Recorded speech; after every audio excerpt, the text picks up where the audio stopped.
movie, shut up, and Jewish producer. Hello, son.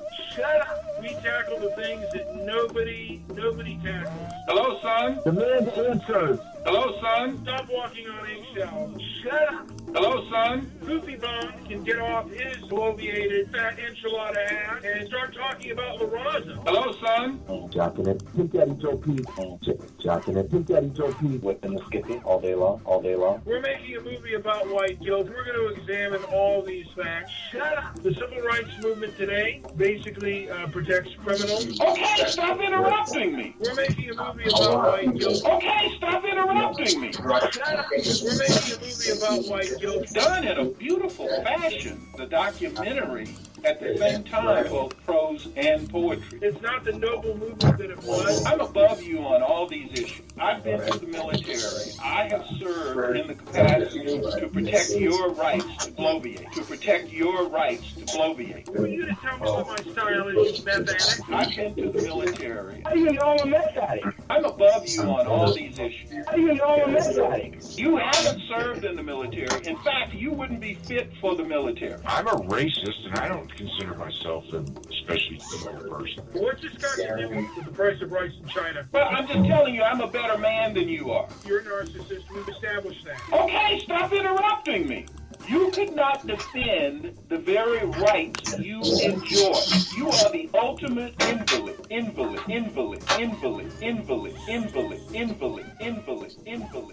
I put stock in you. I'm wondering why Mr. Solutions is not on Heavy Daily show. What's this got to do with the price of rice in China? Money. I'm into aviation. Money. Power. Money. Power. Man boob. Shut up. I see why Sick the Tank daddies kicked his ass and kicked him out of the house early on. Man boobs. Shut up. I'm going to talk over you as loud as I can. I've got my speaker full blast to blow you away. Shut up. Mr. Midnight Movie. My name is Delano. I have killed Mr. Midnight Movie. I have stabbed that son of a bitch. This is Money. Power. Money. Power. tired. Money. Power. Money.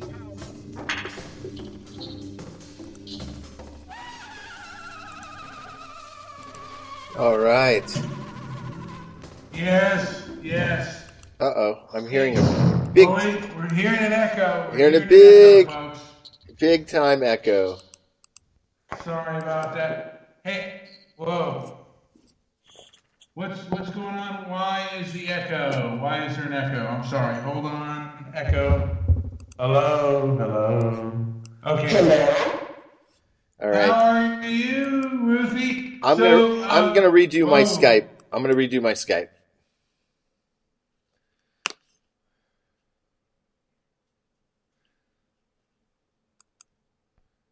And hopefully it's still on the air, my lord. I think we are. You're here with inflammatory talk. At least if you're here on the Spreaker side of things, you're still hearing me. Give me just a second here, and I'll get my handy Skype working again.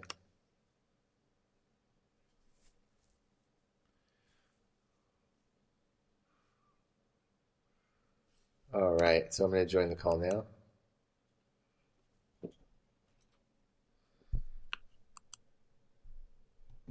All right. Juice and I were all already together. Yes. Can you hear me now? Yes. Yes, I can hear you. I hear you. All right. Yeah. We are here.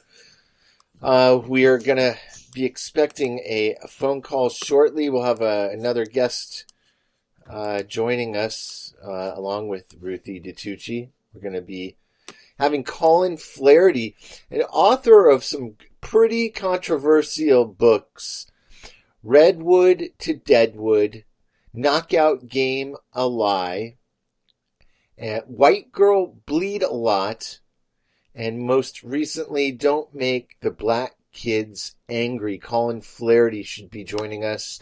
In fact, I do see a phone call here. Not sure if that's him, but we'll see. We'll pick him up right now. Hello, caller. Hey, Joe. Colin Flaherty. Wow, thank you for joining us on such late notice. Yes. So we are here talking about a little bit about the Trayvon Martin case, not only about the Trayvon Martin case, but the groups that began and started afterwards, and a lot of these civil rights groups that have also become propaganda groups and censorship groups as well. Nice. Hey, how you doing, Colin? Good. Happy to be here. Yes, yes. Thank you for joining us. I don't know if you recall, but you've joined us a long time ago. We have spoken in the past. I remember very well. Oh wow, great, good to hear. I'll let Mr. Midnight Movie take a brunt of the load here. So go for it, Brian. Well, okay. So, and we have Ruthie DiTucci on as well. Correct. She is with Syndicated News, and we first met over this Trayvon Martin case, and it was, like I said, it's just as controversial today, if not even more so. The Stand Your Ground law, which wasn't basically there at that time. I mean, it wasn't, not there, but it wasn't the law. That wasn't part of the case. It wasn't a stand your ground case. It was a case about self-defense. And Ruthie, why don't you? Because you covered the case extensively. Why don't you go into the nexus or the beginning of the case, or the things that may or may not be known about the case that most Americans or most of the public may or may not know? I didn't cover it extensively. I covered it daily. I was there every day. Is there anything about that case that most Americans don't know about? Well, most Americans are not accustomed to what the reality surrounding the law in relation to stand your ground. Some people live it, even though the law does not exist where they live, but they practice it. And some people are involved in, call it a homicide or a murder or an accidental death by shooting, but they will then say, no, I was standing my ground. I was defending myself. We had two awful cases in the Florida area. One was, of course, Zimmerman. And a lot of people have forgotten that the one fellow who thought he was a hero, who was also horrid on his neighbors, decided one day he was going to make George Zimmerman his object of interest, and did, and would follow him around in his car, and actually shot into his car, and then pronounced, "I've just killed George Zimmerman," which he had not. He just shot into his car. But that guy's doing time. And George Zimmerman is out and free. Just got thrown out of Tinder for using a fake ID. Yeah. Well, I mean, his life will never, of course, his life will never be the same. No, it won't. Black Lives Matter. A lot of people thought Black Lives Matter was born out of the Michael Brown case, but actually it was born out of the Trayvon Martin George Zimmerman case, or the George Zimmerman trial for the death of Trayvon Martin, and I think a couple of other civil or so-called civil rights groups were born out of that case. And, I mean, I always felt, me personally, once someone even encroaches upon another person, that person, however that person chooses to respond, can never equal what that other person just did. Once you encroach, or I would say, and as violate the non-aggression principle, once somebody does that, that person has the right to basically defend himself. And today it seems like that even self-defense, that conservatives in particularly cannot basically mount a successful defense of themselves.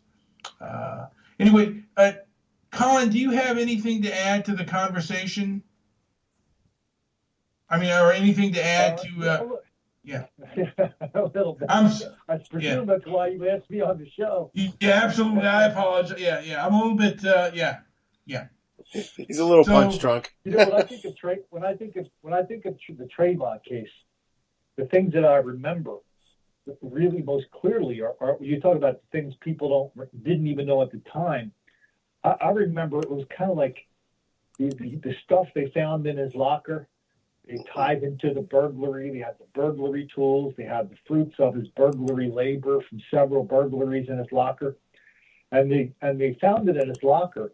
But they made a decision, which kind of echoes today, right? They made a decision that, well, we don't want to criminalize this young black man. We're not going to define him by his entire life by the one mistake he made. So we're not going to arrest him for the burglary. And boy, I mean, that's what we saw then as a relatively minor thing has blossomed into a national movement today. But they found those tools after he was dead, didn't they? You know something? I don't think they did. No, they found the tools. The tools didn't become known until after his. I mean, in the media. The school didn't. Yeah, the school didn't say anything. Oh yeah, that stuff was found while he was alive, and he was given a total pass. I guess they patted him on the head and said, I guess if you promise not to do this again, we won't call the cops. It's amazing what happens when somebody does something bad and they get a signal that was okay. That doesn't, most times that won't diminish your desire to do that again. That will embolden you to do it again. So all of a sudden, Trayvon thought he had some kind of get out of jail free card. And, well, that was a fatal mistake on his part. Well, I mean, and you said yourself that that crime is the new entitlement amongst the black and minority community. I don't use words like minority community. I say crime is the new black entitlement. And I don't buy the whole community thing. I just look at people as being people. And so that some people make up this fiction that he was part of this community and attack on him was an attack on black people everywhere. Well, that's a fairy tale, but it's a fairy tale a lot of people believe in. Yeah, and it still exists. And as I've been looking, like it seems like this kind of philosophy is not just in America, but it seems to be a worldwide sort of philosophy of not reporting crimes and not arresting people for criminal behavior. Not just in America, but throughout even Europe. Basically groups of the so-called protected classes are not punished, and we're not reporting on that just because we're afraid. I guess we're afraid on how white people are going to react. Well, you, of course, just described the rape gangs of England that Tommy Robinson has done such heroic work to expose. That also happens in Canada. I love that word, protected class. Did anybody learn about that when we were in grade school or high school? Never. There were no protected class. No. We were all part of a protected class. We were American citizens. All of a sudden, something popped up. It's called protected class. And that's a very strange word. I always thought protected class were children and the elderly.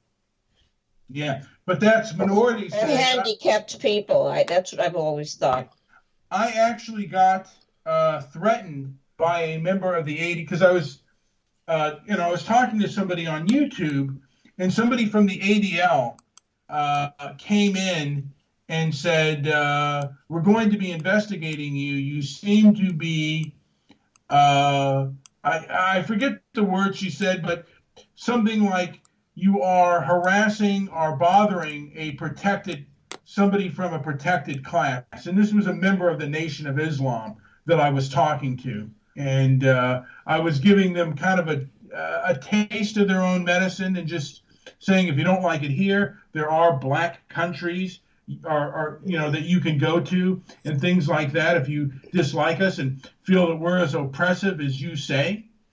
And then I was, and to a degree, I feel I've been shadow banned, but you, Colin, you have been completely taken off of YouTube. Have they given you any reasons to why they've habitually ban your accounts? Do they ever give you reasons why that happens?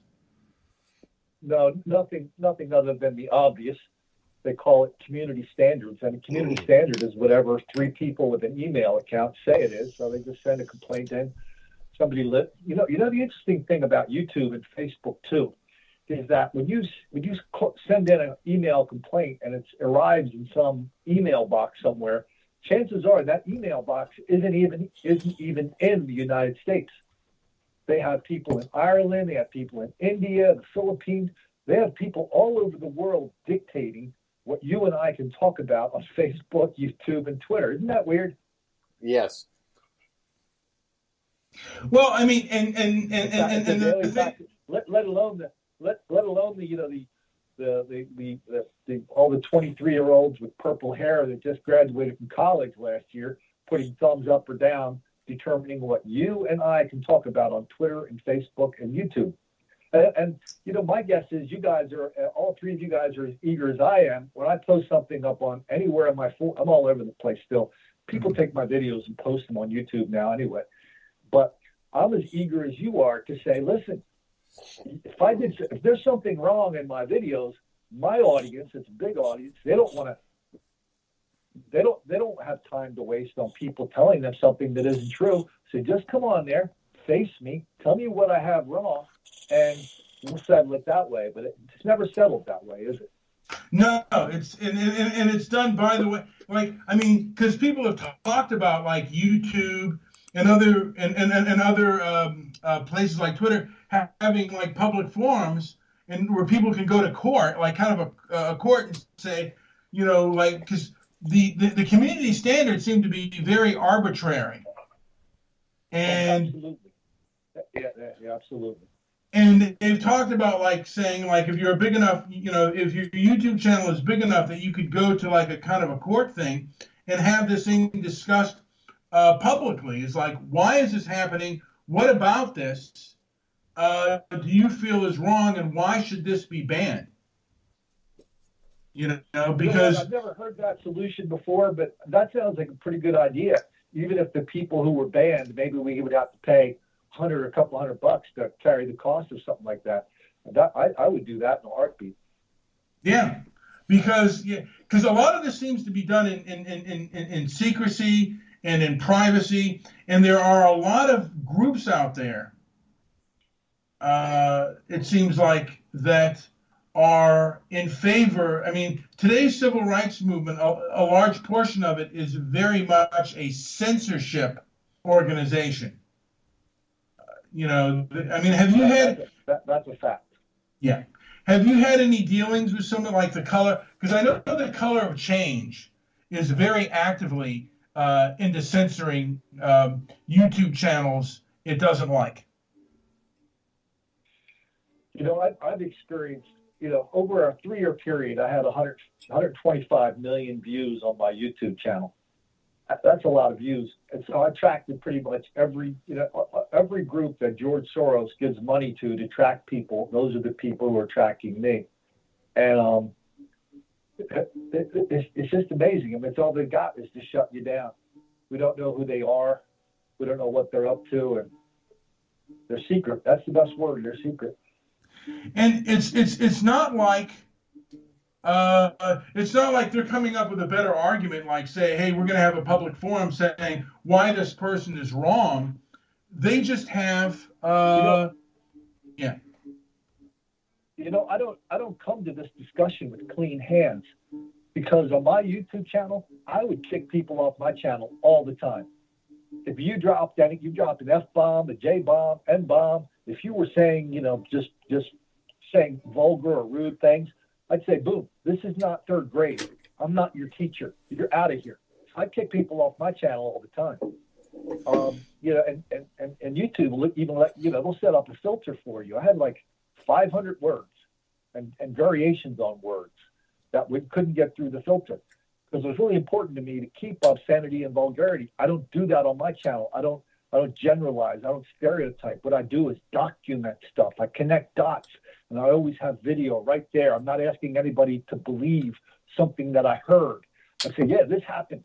Yeah, here's the article. Here's the video. And here's what they said. And here's the difference of what they said. Here's what's really going on. Sound familiar, boys? Yes. Yeah, no, I mean, because you've also done that as well, Ruthie. And always. I don't even mention something, even if I attended the trial, until I received the legal briefs. Until I have a legal brief posted, I don't even discuss it. Now, I noticed on Twitter, Colin, that you had you and Tim Wise we're going at it a little bit, and then I mean, how much conversation have you had with Mr. Wise, if any? Tim Wise came into one of my Tim Wise was talking to one of his opponents, and he dropped my name in there, and I was a bad guy. I was making all this up. So I got a hold of it, and I offered a challenge right away. I said, let's put up some money. And listen, I've done thousands of videos, written 3 books, talked over thousands of talk radio shows. You show me something wrong, and we'll bet on it. We'll bet whether it's correct or not. And he kept, and I kept offering to bet. I kept challenging him. And finally, he had to come out and admit he could not do that. And he even had to admit I was not a white nationalist. I was just a guy documenting this enormous level of black crime and violence, wildly out of proportion. And that's only half of it. The other half is I document how the reporters and public officials are in denial, deceit, and delusion about it. And so that's what I do every day. Boom, boom, boom. And I don't really give people a little hook to tear my stuff down. I just don't go beyond my coverage. And and I even pull my punches a little bit sometimes because the stories are so terrible. You don't really need to embellish them. Well, I mean, like, he does not want a part. He does not want a part of good old Colin. Well, yeah. I mean, and the thing with Trayvon Martin, and then you look at what happened in Minneapolis in the Mall of America. Trayvon Martin was much larger news than. Do you think they'll be covering the trial of this black gentleman from Chicago who threw that child? Jussie Smollett? Not Jussie Smollett. I'm talking about the person in Minneapolis. I'm sorry, you said Chicago. Well, no, he was no. He's the gentleman, because they said he was Somali, but it turns out the gentleman was from Chicago. He's a black gentleman from Chicago who threw the 5-year-old off the balcony that will fall. This is what I think. I think that'll fall under mental illness, and HIPAA laws will protect them.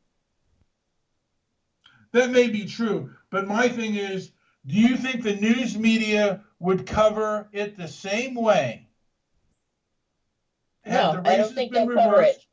Nope. But had the races been reversed, and it was a white person throwing a 5-year-old black child off, throwing him down the balcony. You don't think that the news media would have been all over that, and all of these civil rights groups would have been? Lately, I find that when something is really outrageous, the attorneys immediately go for mental illness, mental defect, and they hide behind the HIPAA laws. I've seen that again and again. You hear of a story for a day or a few hours, and then it's gone. So here's the thing. What I don't encourage people to do is use hypotheticals. We don't need hypotheticals. We already know the answer to your question, because this thing that happened in Minneapolis, that's not even on my top 100. But we already know what happens to people when they go to trial. But we already know how the media covers it. We already know that answer. And no, they don't cover it the same way. And you talk about mental illness. If you go to Google or DuckDuckGo and you type in the expression Black mental illness or African American mental illness, you'll get a lot of articles in places like The Root, The Griot, HuffPo, Black Voices, and lots of other places that are sympathetic to Black people.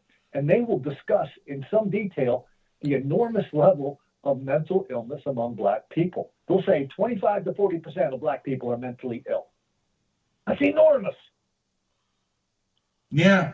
And yeah. So, by definition, if you pick up a kid and throw him off a balcony, you're mentally ill. But that's also fits a pattern of Black on white hostility. And so the guy, and so when we say something like that, Tim Wise would say, well, you don't have evidence of Black on white hostility. We do have evidence. The evidence is the pattern. During the Kavanaugh hearings, a guy I'd never heard of before, a guy named Senator Whitehouse, he did like a 2-minute monologue about patterns. He's a prosecutor, a Democrat. He's a former prosecutor. He said, in courts of law, we use patterns to establish intent. And I use this in my videos a couple of times a month just to remind people what it is. And he went on to say pattern is intent, especially if the pattern is wildly out of proportion. So when we see a Black person throwing a white kid off a balcony, we can just say, that fits a pattern perfectly that I've documented many times, Black on white violence, wildly out of proportion. So we know that exists, and whether it's mentally ill or not, I don't know. I don't care. All I know is that, Black violence. I mean, how many stories do we have of Black violence against children? We got a ton of them. We've got the guy who went into somebody's house not too long ago, went up to the 6-year-old's room, stabbed the kid in the head, killed him. We got the babysitter with a blowtorch, tortured the kid. We got many stories like this. This is not a one-off. But Colin, now why do you know any reason to why the media covers it up? Here's the thing. Yeah. Here's the thing. We don't need to ask why, because that a lot of times that paralyzes us. We just have to say it's happening. I like to document that it's happening. We don't have to understand why it's happening. We just have to understand it is happening. There's a lot of people who are in denial about it even happening, the violence and the denial. So I just document it's happening. But when all of a sudden we get into why, that's a deflection. We get into causes, solutions, all deflections, and all of a sudden we're not talking about this ridiculous level of violence and crime. We're talking about some arcane thing that happened in 1492 when Columbus sailed the ocean blue. Yeah. That's a deflection. And I'm not asking to why it happens. I'm asking why the media chooses not to cover it. The same thing. The best thing for us to do is just to document how they cover it and don't cover it.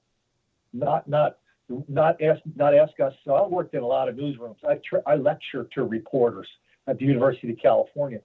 And so asking us to read the minds of these people that we don't even know, that's a big challenge.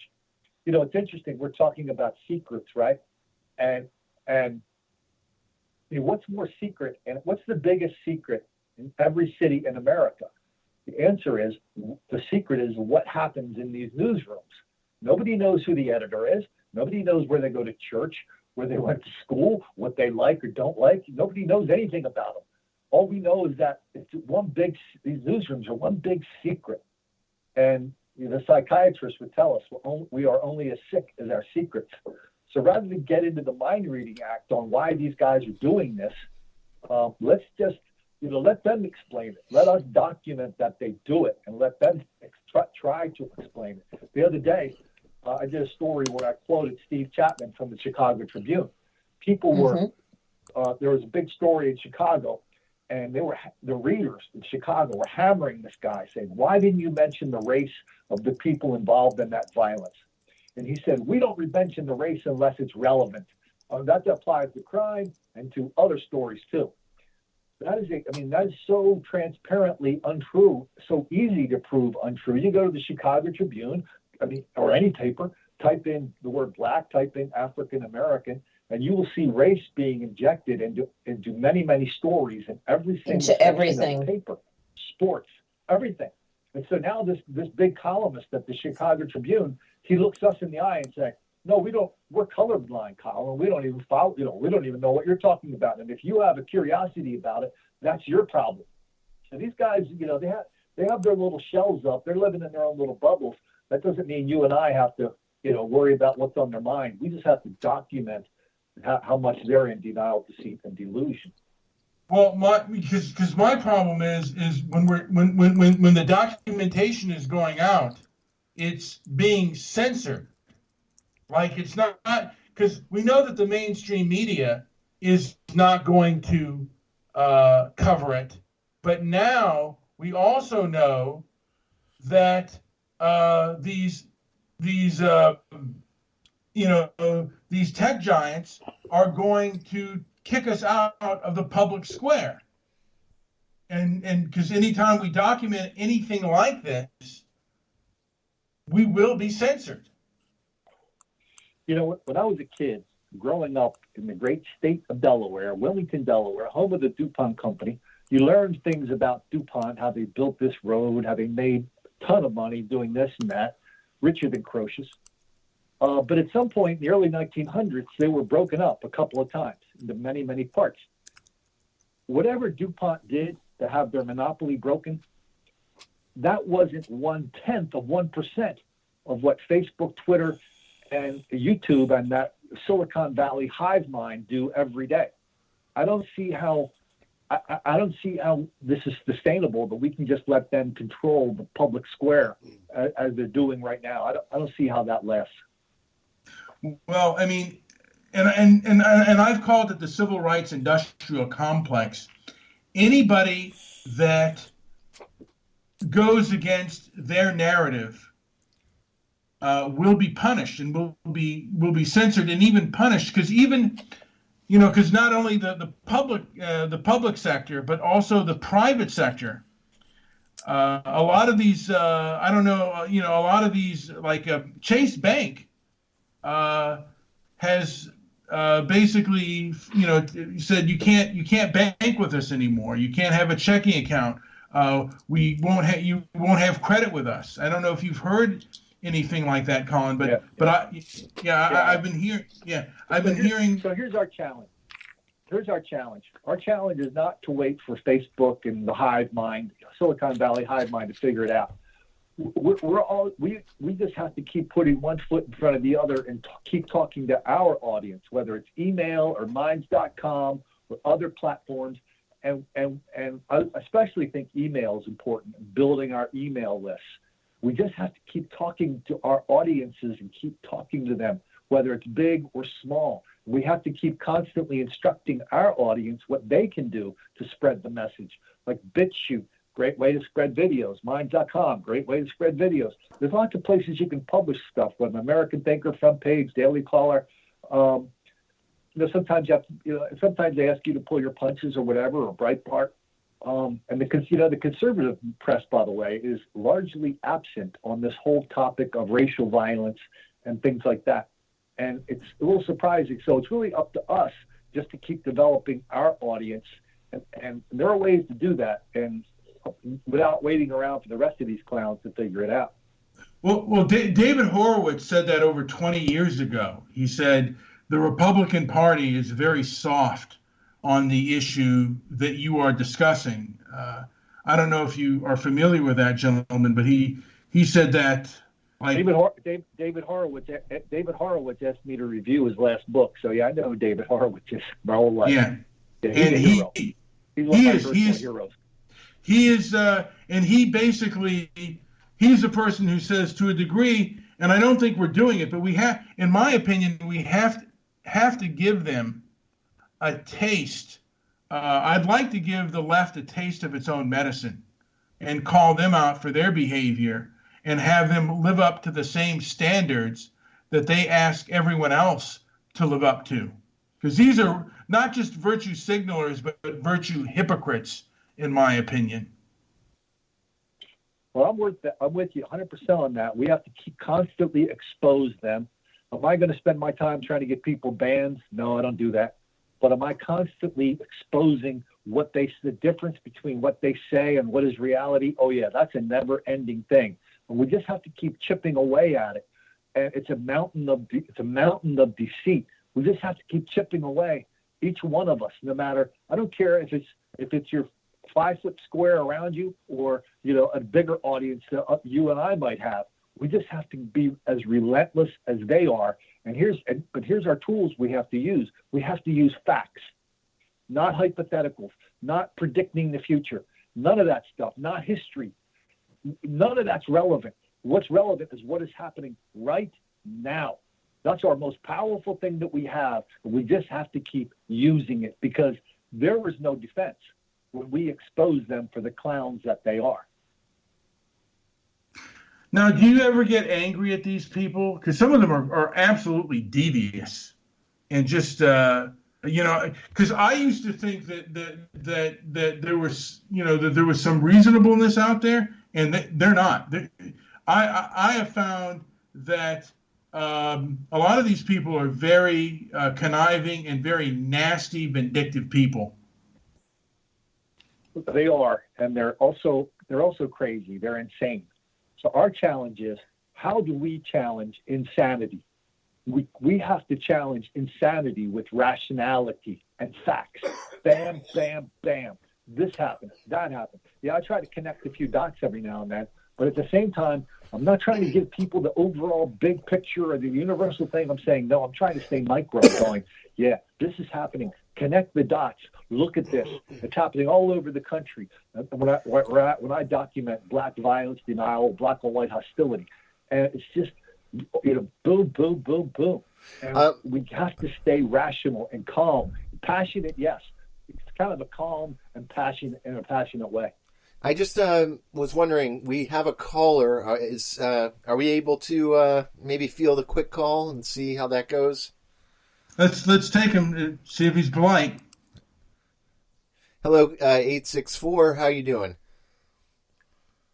I'm all right. I'm a black man in America, and I saw the title of Trayvon Martin, so I was just kind of, questionable. I was wondering what type of conversation. I'm just actually just tuning in. Glad to have you, man. Yeah, glad to have you. Now, do you have any response to what has been being said?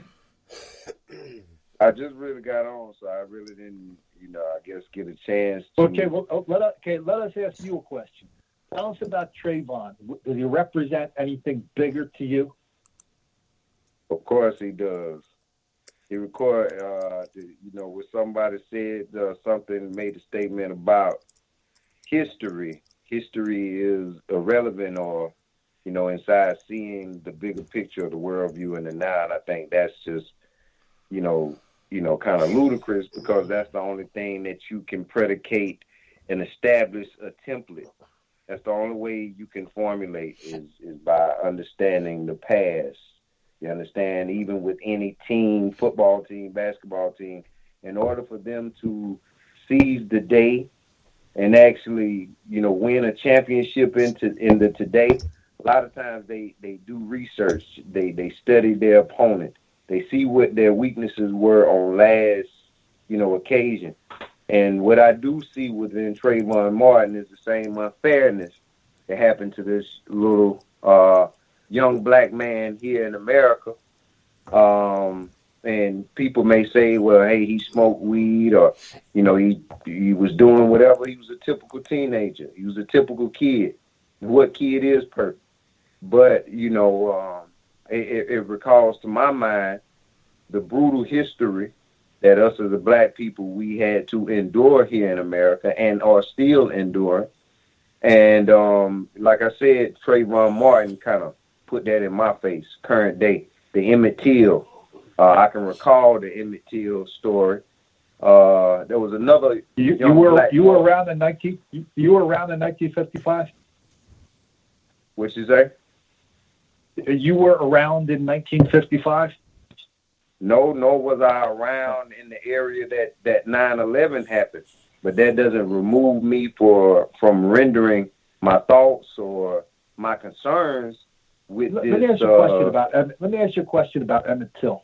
So we know the story of Emmett Till, a young black man who was beaten and lynched by a bunch of white guys in 1955. Now, that has, and to a lot of black people, that has a larger meaning that symbolizes other stuff that happened to black people. Now, Emmett Till's father, when he had to join the army because the judge gave him a choice. He was in front of the judge for beating up Emmett Till's mother. So the judge said, go to jail or join the army. Joins the army, goes to Europe. He and his buddy rape a couple of Italian girls, killed one of them. Does that have any larger meaning as well? Does that have a larger meaning of black on white violence that the Italians should be demonstrating about all the time? You mean against Emmett Till's father? I don't understand the relevance of that in Emmett Till. If we can look at Emmett Till Jr. and say his life and death have larger meaning because it symbolizes things that happened, why can't we say the same thing about Emmett Till's father, who killed a white woman and raped a white woman in Italy? Well, I can't say you telling me that is the first that I've heard of that. And when You've never heard of Emmett Till's father? No, I never heard of him raping any woman in Italy. He raped and killed her. He killed her. He was executed on the battlefield in World War II. Does that have larger meaning? Or do you think I'm just making this up? Well, and to me, as a black man, the larger meaning it does have to me is that not all the time that I can, because Martin Luther King's mother was assassinated, I don't all the time follow the rhetoric that is behind what we call, I guess, our national media. You understand? Because we do understand, if we understand the system, in which I do, you understand these things are very manipulated. Stories can be manipulated. I haven't done any research to either give yay or nay, and I would need more. Okay. Well, if you want, feel free to look them up on your computer or your phone while we're talking here. But it's interesting. You opened the conversation by talking about history. And my thing is, I don't think most people know anything at all about history. They just know what they heard in Reverend Farrakhan's sermon last Sunday, and they take that as gospel. So the history is, I don't think people know about history, but I'll tell you what's happening today. Today, black crime and violence is wildly out of proportion. Wildly. It's not even close. 5 times, 10 times, 1,000 times different. What's the meaning of that? Does that have any meaning? Of course that has a meaning. Because with us as black people here in America, you damn right we had psychological trauma. We suffer from that. Even having to bear whatever reason, that doesn't give justification of this young black man, this young human being jumped and being mauled and definitely killed in the way that he was. You understand? That doesn't give any justification. His father could have been a mass murderer. That doesn't give any justification. Any justification to us as a black people having gone through and enduring slavery. You understand? That is very important. Okay, so let me ask you this. Hold on, listen. Hold on, if I could say this. When we're looking at ourselves current day, they're talking about reparations. You understand? Reparations is the same things the Jews got. So if we don't repair certain things that happened in the past that inflicted psychological trauma in the then, if you don't fix these things, they will only be further, demonstrated in your actions, in the way that you see yourself. Even with our educators, guess who our educators look like? They don't look like us. They look like you. You understand? So therefore, our enemy is still teaching us how to love ourselves and who to hate. We never had any type of sense of nationality, even on the question of how you see, violence in the black community. That doesn't necessarily mean what you're saying is true, and even as it relates. I document in the last week. In the last week on my YouTube, on my video channels and in my articles, I've documented at least 10 examples of black and white murder, 10 examples of large-scale black mob violence. This is in the last couple weeks. Now, there is no. I mean, the amount of white on black murder is minuscule. The amount of white mob violence is minuscule. The fact that this black violence is so wildly out of proportion. I'll ask you again. What does that mean? Right, and that's the way that the narrative is being painted. No, this is narrative. This is people dying recently.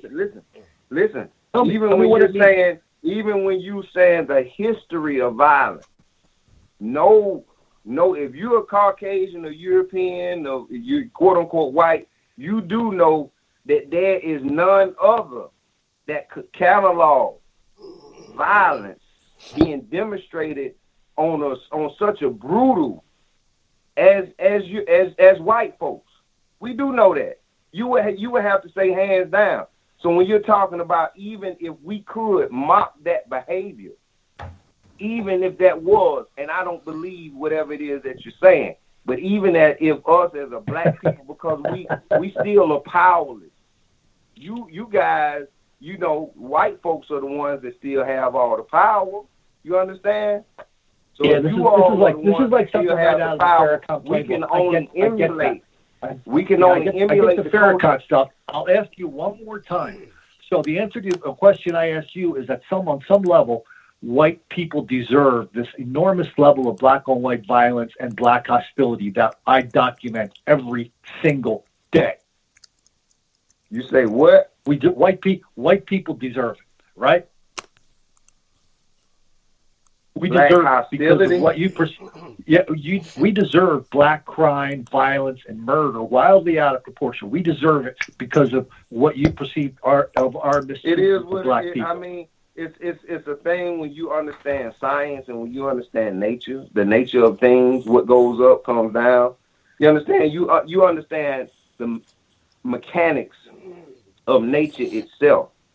So these things, if you are of such intelligence, you know how these things came to be.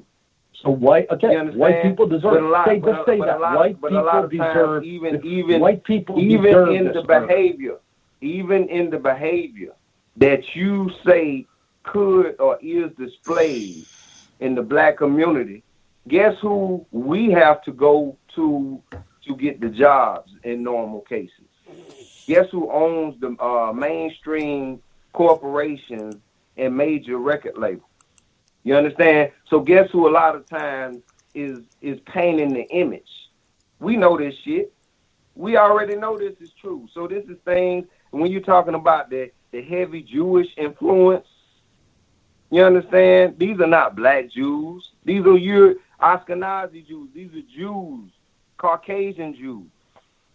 You understand? So I know a lot of times, especially with Europeans, so there's some Europeans that can be honest and that will be honest and have a conversation such as this.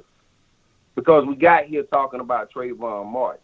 And there's no justification in shit like that happening in the quote unquote America that, we all should love and care for. This is the same America that plenty of my ancestors got killed in.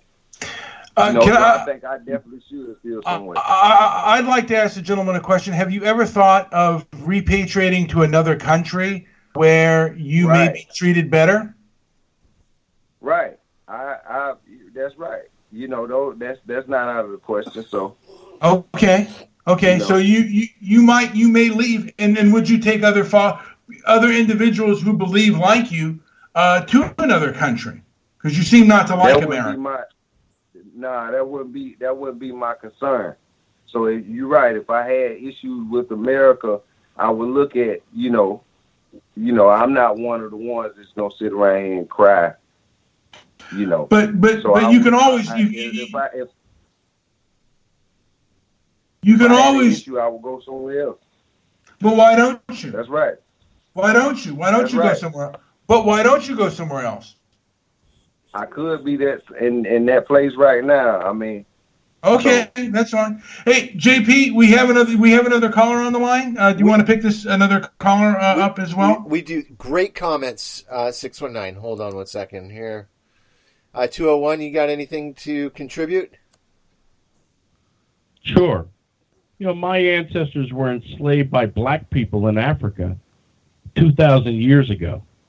I'm having a real tough time with my life, and I want to blame black people for my troubles. The people who enslaved. Now, people in Egypt, that's in Africa, they must be black. They enslaved the Jews. Remember the Jews, the Ashkenazis that you mentioned? He is still unmuted, isn't he? Yes. I think he's gone. So somebody dropped off. What happened? Black guy left? What happened? Black guy left? No, somebody else. Black guy who wanted to blame the for everything? No. Well, I blame the black people. In fact, I want my reparations before they get theirs. And my interest rate with my reparations are a hell of a lot more. That's a big number. Or a hell of a lot. All right, all right. One Angry Jew is just going to continue going. So let's just jump back here. So take it back. Here's the thing. I appreciated his comments. We don't have to go back 2,000 years. One of my favorite books is a book called White Gold. It talks about from 1600 to 1800 how the Moors of Northern Africa they would raid ships and they would raid Europe and Ireland and England for slaves. They grabbed 1 million people from Europe and they took them to Africa as slaves. 1 million. And by the way, there's still a lot of slaves in Africa today. I don't think they're not white owners either. Well, I mean, people. Hold on, 3M. What do you think, Colin Flaherty, of my claim for reparations? I'm with you 100%. I'm with you. Well, I think my reparations are a lot would get a lot more interest rate than the black people. But I got to tell you something. I'm getting tired of hearing the whining. Oh, Trayvon was such a nice chap. He was such a nice little boy. And listen to the nonsense that guy spewed with the, he was just a little tyke, just a little guy. He didn't hurt anybody. He was a thug.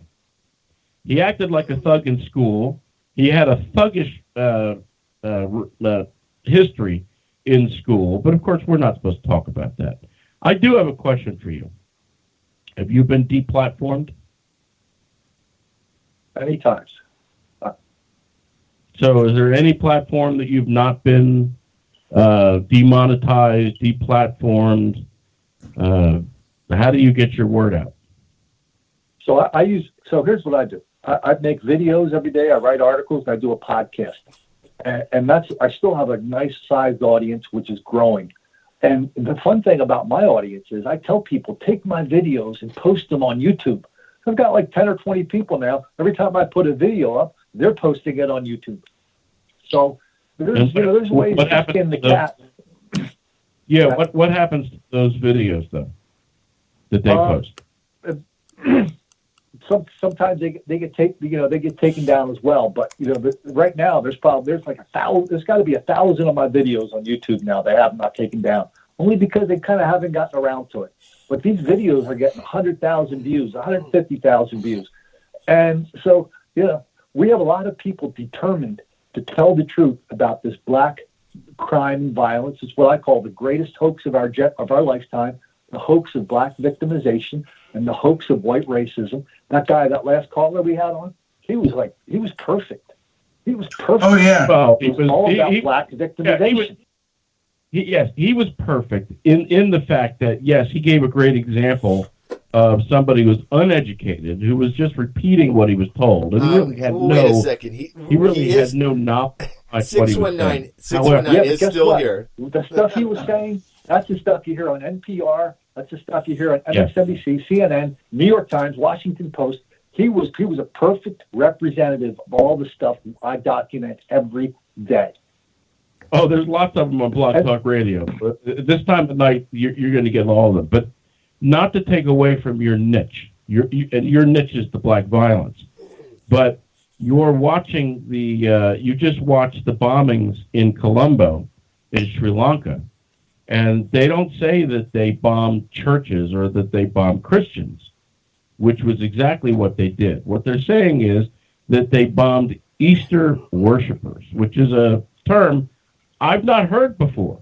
Yeah, they just made that up. That's all they do. They do it all the time. They make it up as they go along. And people ask me if there's any similarity between what I document and the stuff that happens in Europe and around the world, the Muslim violence. So they're not similar. They're identical. That's exactly right. And it's the same thing is that they won't say, look, the code words. You know that when there's black violence on white people, that it was a bunch of school children or a bunch of youths, whatever it was. It'll never be that a bunch of white kids got the crap kicked out of them by a mob of black kids. That'll be never said. And we're not hearing the same thing in the Muslim world. They won't hear that. Here's the great thing. 10 years ago, they could have gotten away. They were getting away with that. But now, with all the video, that has empowered us so much. We just show it on video, show this stuff happening. Show the stuff happening. Just happened in Chicago twice in the last week. 500 black people rampaging through downtown Chicago, attacking cops, attacking tourists, attacking white people, looting stores. That's all on video. And the Chicago and I did a story for American Thinker that talked about hey, these reporters picked a weird time to go colorblind on us, because not one of the outlets in Chicago thought it was interesting enough to mention that every single one of the people involved in that crime and violence, that large-scale violence, was black. And that apparently has no meaning whatsoever. So it's up to us to sit here and to tell our audiences what's happening and let it spread, because people are really hungry for information and truth, plainly spoken, without racism, without rancor, without apology. And that's what we're trying to do right here, right now. Hey, JP, I'm all for that. But let me ask. The caller's back, by the way. I think the caller's back. JP, can we? Here's the thing about the caller. Here's the thing about all our callers are up right now. I don't think he has anything else to add. We ask him questions, and he just goes off repeats what Louis Farrakhan said, last Sunday. And Farrakhan's enormously popular. 619, are you still there? But I was going to enormously popular. Colin, can I ask you, where is your podcast produced? Where is it produced? I produce it in the great state of Delaware. Wilmington. No, I understand that, but where are you? Where can I find it? You can find it anywhere except iTunes. I just get kicked off iTunes a couple weeks ago. But when I want to listen to my own podcast, I go to iHeartRadio. It's a good place to get it. Nice. All right. And let's speak plainly about one thing here. This is not a black thing, because I've met too many Africans, and Africans are not the same as blacks in America. In fact, they don't want to be compared to blacks in America because they have a pride, and it's not they're just proud to be African from whatever country they come from, but they don't hold the racist thoughts that black people in America do. And let's put it out there exactly what it is. I think that some of the most racist people in the USA, and I don't live in the USA anymore. I live in Thailand, where we don't have any black people, believe it or not. Once in a while, you'll see somebody who's black, but they are the most racist people we have in America. It's not the white people who are racist; it's the black people. And you heard that guy go off on the Jews. They're not the real Jews. They're the Ashkenazi Jews. Screw him. I'm a real Jew. You were talking about Africans. So there's a famous novelist, her name's Adichie. She has 2 books out. She was on NPR a year ago, and she was talking about her novel. And it was a novel about her time at Yale. So she went from Africa to Yale, and when she got to Yale, she was fully African, didn't know the whole American black thing. And so there was a discussion that somebody mentioned the word watermelon in class, and all the black students got all pissed off, and they were asking her, "Why aren't you pissed off?" Well, she kept and she didn't understand. She goes, "I like watermelon." A year later, she flash forward a year later, she's telling the story about how she figured it all out, and she was just as hostile, just as racially conscious, just as down with the cause as anybody who was born and raised here. It's kind of weird. But by the way, and I've come to that belief too, the civil rights industrial complex and the anger that blacks have, it's all over. They get it all over the world, and the hatred that blacks have for whites in South Africa, some of it is transported, I think, from America to that place, and a lot of the militancy that minorities have in European countries comes out of the so-called civil rights movement. Well, one of the greatest exports America has to the world is hip-hop and rap music. You can go to the smallest village in India, you'll see a kid with a cap on backward listening to American hip-hop artists. The rap, they're always talking about one of five things: guns, drugs, money, bitches, and murder. So everybody knows the script. By the way, I'd like to get back to, is the caller, JP, is the caller on? Did you unmute him? Which caller? Did the caller come back on or no? Or is he not there anymore? I still show that he's on, but 619, are you still here? That might be me. Yeah, sometimes I might be the 619. I'm a 619 number. Oh, I'm not sure. There's another number at the bottom. Look, we don't have, that guy. That guy contributed everything he could contribute, which was basically zero. He contributed just demonstrating to us this ridiculous ignorance of history, this ridiculous denial, deceit, and delusion. He wouldn't talk about black on white violence, trying to pretend it doesn't exist. I document it every day. And so we're never going to persuade those people who are just in denial. But there's a lot of people in the middle who kind of know something's going on, and we have to tell them what's going on two levels. Not just the level that the media is really misreporting these stories, but my coverage kind of morphed because of my audience. It morphed into my audience saying, hey, Colin, you saved my life because of your videos. I got out of this situation, or I avoided that situation, or I got my parents out of that neighborhood. We didn't have any idea, or I took my kids out of that school because of your videos. And that caller doesn't really have anything to say about that. And if he doesn't, why do we need him to waste our time? Well, the only reason I use them is to basically expose them for who they are. The hateful. That was perfect. You did it perfectly. Yeah. And so he has fulfilled his role. And this gentleman in Thailand, that's important stuff too. It's funny. The level of anti-Semitism among the fellas and the lovely ladies is enormous. I'm thinking of the sharps and riots in Brooklyn back in the day when people got killed. I'm thinking of all. One last thought. Nobody has documented black on Jewish violence more than I have. It's enormous.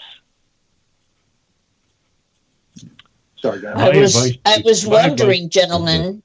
Yes, excuse me for interrupting. Have any of you heard about the black couple that were shot right near Yale University this week? That seems to be the big thing online. Yeah. I put it in the chat. I put the link in the chat room with the actual video. Well, it's just a conversation of the moment right now. And so what's going on in New Haven? What's going on in New Haven is there's an enormous amount of black violence in New Haven directed at the students at Yale. Students, faculty, doctors, patients at Yale. Enormous. So if there was some white on black violence at Yale, it's still minuscule compared to the black on white violence in New Haven. No, it was the police shot at the couple. The video's right there. It's a New York Times article. Yeah, I'm looking at it as well. It's hard, isn't it? It's a hard thing to watch. And the truth is, but we don't know all of the evidence about that yet. And of course, I asked questions several times. Were they killed by other black people? Police officers. I'm not sure that. I don't know what the race is. No. Well, if you go by the numbers, they were more likely killed by other black people than certainly white people or anybody else. Well, this is a police shooting. 200, 300, 400 to 1. 1,000 to 1. Right. Can I want to give you advice, if I may. Go ahead. Fire away. Well, actually, it was more directed towards Colin, but I'm going to give you my advice. Buy a one-way ticket to Thailand. Well, that might sound funny. Well, that might sound funny to some people. Donald Trump is going to do a lot of good as far as stacking the judiciary with conservative jurists. And if you'll notice, he's stacking that judiciary with young conservative jurists who are going to be on the courts for a long time. However, when Donald Trump is done, whether it's in 2020 or it's going to be in 2024, it doesn't matter. The millennials are going to take over. And the millennials think that all of this crap that the black guy told you in the beginning, they think that's gospel. They're brainless. They have no idea what liberty is. They have no idea what freedom is. And they seem to embrace socialism. And you're not going to stop them. There is no way that you can stop the onslaught that's going to come when they fully take over. So what I suggest to you is do what you do, but get out of the United States, because the United States has no future, not with these people. They're going to ruin everything. They're going to turn us into another. I just watched an interview on, I like watching this Caitlin Bennett. I just watched her interview a bunch of people in Kent, Ohio, and she was asking about the whole Bernie thing about voting for prison and whatnot. Most of these people don't have an opinion, and they think, well, one guy even said, well, hey, socialism's going to work somewhere. I guess they're going to keep trying. I got friends in Venezuela. The people in Venezuela who had brains, who had money, who were educated, got out. They left. And I can tell you where they went, because my friend made millions of dollars. He ran a moving company. The company's done now.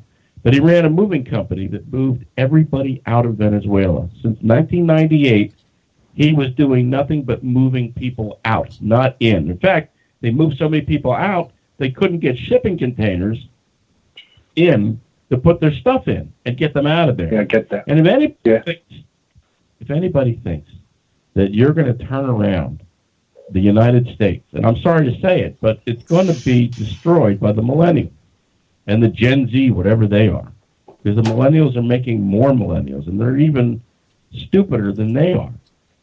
Enjoy your life. Do what you do, but you can do what you do from anywhere, and do it from the relative safety of someplace else. I live in Thailand. I don't worry about somebody attacking me on the street, because it really doesn't happen all that often. And nobody cares that I'm white or I'm black. In fact, the Thais, they don't really care much either.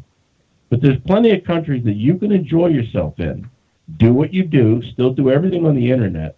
But I'm telling you, if you think that you're going to change America, you're not. America's going to change, and you're not going to be able to stop it. And it's not going to change. I was really impressed that you moved there. Yeah, well, I mean, so was I. I'm resound. I've been here for almost 3 years. And I'll tell you why I moved here. Tell me. I will tell you why I moved here. Yes. I moved here primarily because I have a 12-year-old son who I don't need to be indoctrinated with this crap. He will not learn the liberal garbage that they teach in school. He's not going to learn that black people or whatever, even though they had a black president. Of course, nobody wants to talk about that. Anytime black people turn around and say, oh, well, we're oppressed. You had a black president. That shows how racist America is, because the white people voted for the black guy. They're sorry they did now, but they still voted for him. You're not going to be able to change the onslaught. My son's going to grow up in a country where he's not going to learn. And by the way, millennials are not just in America. Millennials are in Sweden and Switzerland and a whole bunch of other places as well. The whole concept of what they are and what they believe is worldwide, but there are countries where they're not. And at this point, you're just not going to, you can't change. I don't think you're going to be able to change the United States. I think the end is coming, and it's inevitable. And I'm not saying that because I'm not there. I said it when I was there. And what I told people was this: get out of the way. Hey, where do you get your news in Thailand? Do you watch any TV over there, English language TV in Thailand? No. I get everything from watching YouTube videos, whether it's Fox or whether it's CNN. I get as much news as you do. I start with the Drudge Report, and I through to Breitbart and Zero Hedge are most of my stuff. I listen to Alex Jones once in a while, but I get plenty of news. I know exactly what's going on in America. I'm not isolated. The reason I ask is when I go to England and I watch the BBC, and they talk about America, it's like I don't even recognize the country they're talking about. No, that's exactly right. And I just had this conversation with a Thai woman this morning. She was my age, and she was telling me about how bad Donald Trump was. She didn't like Trump, and I asked her, I said, well, you know that Donald Trump ran against Hillary Clinton. She knew that. I said, okay, do you know anything good about Donald Trump? She couldn't tell me. I said, how about Hillary Clinton? Do you know anything bad about Hillary Clinton? And of course, she said, no. And then I reminded her that what she knows is what she's told by the media. She doesn't proactively go out and try to find information. She's just taking the information that she gets, or whatever she gets from the media. And look, let's admit something. I'm a conservative. I'm assuming you're a conservative, too. Believe it or not, Mr. Midnight Movie and JP, they're conservatives as well. But we're not winning. We haven't won. We have lost the battle as far as the people who are teaching the children in universities. They're not conservatives. They're liberals. Have you ever thought about doing a podcast, like an expatriate podcast? I'd listen to it. Many times. I'm all over. You should do it. I'm very hated on these platforms because I say what I want and I don't mince words. But we are in trouble, and we've lost the battle. We've lost the battle as far as the media is concerned. They're so left-leaning. I don't know how you could bring it back. I look at it this way. You can't cure the cancer from within the cancer. We are going to have to survive the onslaught, whatever that is. In other words, when they did this quantitative easing and everything else that the government did, bailing out the banks and whatnot, the way that the world should have worked was the banks should have failed, but we didn't let them. So we didn't learn our lesson. We didn't get anywhere. We just let the cancer metastasize somewhere else, and that's exactly what it did. And that's what we're doing in America. Howard, you're going like way off into right field. I get it. We got your point there. Am I? All right. I don't think I am. I think I'm in a nice conversation with Colin. You are. And I think he knows exactly where I'm coming from. I just want to hear some more Colin. I just want to hear more of everybody. Start a podcast. Let us know. Start a podcast. You want to hear more nonsense, and you go ahead. You go. You know what? Go get people on that aren't going to talk truth. For one thing, and it's okay to talk truth. Just spread it around a little bit. I know how you are. You're going to sit here and talk for 45 minutes. Okay, I get it. Well, here, okay, guys. I'm good with it. Yeah. But go. So, yeah. Hey, compared to the first caller, this guy is like a breath of fresh air to me. He does have some good points for sure. He does have some good points. Hey, JP, I think we've covered. Yeah. Go ahead. One last thing, yes, Mr. Thailand.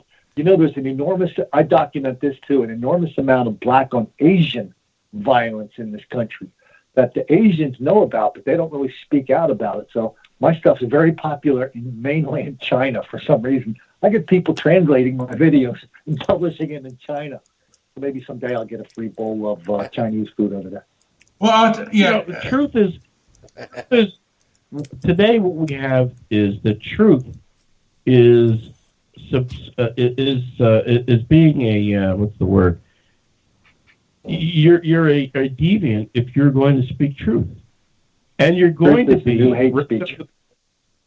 That's right. You're going to be raked over the coals for telling the truth. How dare you tell the truth? I don't care about that. I let them worry about me. I don't worry about them. I let them worry about me raking them over the coals. And I couldn't care less what those clowns say about me. No, I understand that, and I like what you're doing. I think you're doing good, but your audience is getting, you probably think that your audience is growing, and I'm sure it is, but your audience of people who are receptive to that truth, they're becoming less and less because we're dying. In 20, 30 years, we're all going to be dead, and what's left is going to be a horror. It's going to be a horror show. I'll be speaking Thai by then. Yeah, you know what I mean. I don't even.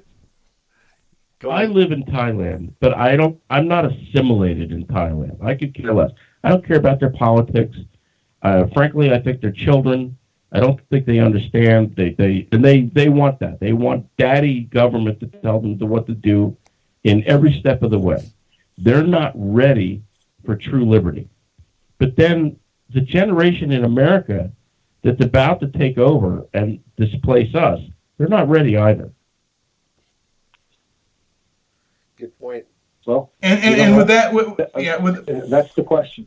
Go on. With that point being made, I think we're going to have to, JP. I think we're going to have to end the show. We're going to be shooting a promo because we are doing a film about white guilt, not just in America but worldwide. But we're going to start it in America fairly soon. Is there anything to add before I end the show? Ruthie, do you have anything to add to our... I came thinking that we were going to be discussing the Trayvon Martin, George Zimmerman murder trial, and it turns out that we've discussed everything but, and very interesting indeed to see all the different opinions. We did get around the horn a little bit. We went off on a little bit of it, but to me, Trayvon and that Martin, happens sometimes. Sometimes. Oh yeah. For me, Trayvon Martin, that case, it started basically, it ballooned a whole. It revived the whole perverted civil rights industrial complex, and it brought more players to the platform that basically deplatform conservatives, particularly conservatives that are racially and conscious about what is going on, not just in this country, but throughout the world. Colin, do you have anything to add before I end the show? No, I did want to talk about mention one thing to Ruthie. I think one of the things that really empowered the whole anti-white thing after Trayvon Martin was that little division inside the Justice Department. They called themselves the Civil Rights Division or something. And every time there was some kind of bad business, Ferguson is the good example. These guys in D.C. would get on a jet, go to Ferguson. Nominally, they were supposed to be telling people how to organize and how to channel their anger. But what they did, they go into these towns and they would unleash this anger. And that was, it's very interesting to think the role that they played and all the violence that occurred after Trayvon. Well, it's Cloward and Piven. We've heard about that for the last 10 years. They sow unrest, and in that unrest, don't forget, who said it? Rahm Emanuel. Never allow a disaster to go without being used in your purposes, right? Never. It's Cloward and Piven. Destroy, and that's what they're doing. They have to, and they've done it brilliantly. You've got to admit, as a conservative, that we've lost. It is true. We have lost. It is true rule by mobocracy. I was going to say it is true rule by mobocracy. Go ahead. No, it's not. It's not mobocracy. We have just been, look, our ideology is lost. And you know why? Because we didn't fight them dirty. That's why. The conservatives don't fight dirty, but the liberals do.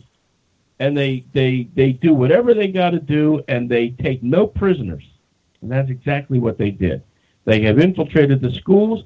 They've infiltrated the news. They have made sure that around the world, when you hear about anything that you get the biased opinion, and it's not the truth. It is fake news. But that's what the people in the world mostly get.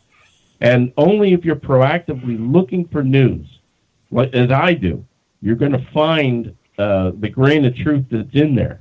But you're certainly not going to find it when you if you just sit there and listen to what, and you're not even going to find it if you listen to Fox News. Fox News is going to give you the biased news on the other side as well. So you're going to get that bias from everywhere. There is no such thing anymore as true reporting. But they have infiltrated just about every facet of American culture. We are already being strangled. And how are you going to fix it? Let me ask you, Colin, do you think in your lifetime you can turn it around? I don't know, but I do know that the gap between black people and white people is way bigger, and way deeper, and way wider than I realized before I started writing and reading about this. But it's partially by their choice. Enormous. Don't they choose 100%. Right. So they choose to stay. They're just not that into us. And the thing they're not is, even into them. They're not even into themselves. Their violence against themselves is off the chart. Is that not true? 100%. So the violence against white people is rising, and is getting to be epidemic. But the violence against black people by black people is absolutely off the charts. They eat their own, and there's nothing they do about it. They don't seem to want to do anything about it, except blame white people for it. And that's going to get them nowhere. Because guess what? Eventually you're going to have a soup, which is going to be America, that's going to be nothing but the people that blame everybody else. And let me tell you where you can find the result of that. Just go down and look at Venezuela. Well, it may even be South Africa. South Africa. Yeah, South Yeah, Africa. lots happening. I think Venezuela, but South Africa is not suffering economically as Venezuela is.